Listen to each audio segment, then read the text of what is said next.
রে বান্দা, আল্লাহকে ভয় কর। কয়দিন আর যৌবনের বাহাদুরি করবি রে যুবক? তোর মতো কত যুবক এই অল্প বয়সে কবরে জানাজার ইমামতি করিয়া দাফন করে রাখলাম। এমন একটা দিন নাই যুবকের লাশের খবর নাই। প্রতিদিন যুবকের লাশ আর লাশ। গাড়ির নিচে তাকায় দেখ যুবকের লাশ, পানির মধ্যে তাকায় দেখ যুবকের লাশ, ঘরের বিছানায় নজর দিয়া দেখ যুবকের লাশ। গড় হিসাব করে দেখবি 365 দিনে যুবক মরে বেশি। যুবক, গুনাহ করো 24টা ঘন্টা। তোর গুনার কারণে তোর চেহারার মধ্যে কোনো উজ্জ্বলতা নাই।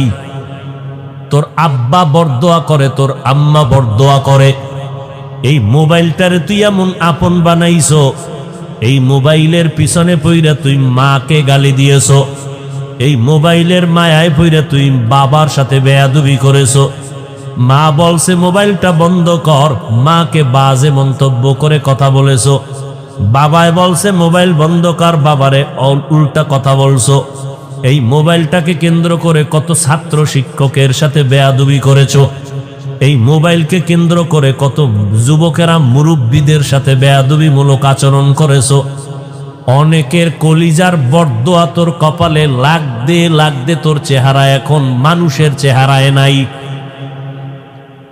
আয়নার সামনে তাকায় দেখ, তোর চেহারার মধ্যে থাকবে নূর,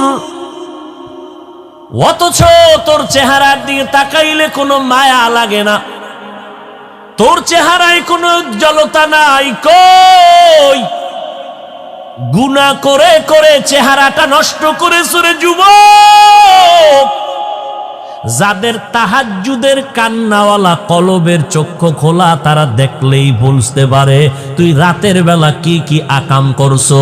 যাদের কলবের চক্ষু খোলা, তারা দেখলেই বুঝে ফেলবে তোর কপালে দেখা যায় গুনাহ, তোর কপালে দেখা যায় তুই রাতে কি কি গুনাহ করছো।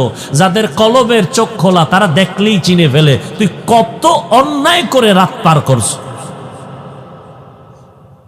আয়নার সামনে তাকায় দেখ, তুই ক্রিম দিবি কেন? এই নিমক হারাম। তুই পাউডার দিবি কেন? আমার আল্লাহ নিজের কুদরতের হাতে তোর চেহারা বানায় দিছে, তোর কোনো মেডিসিন দেওয়া লাগবে না। 40 বছর পর্যন্ত তোর চেহারা আকর্ষণ নষ্ট হবে না।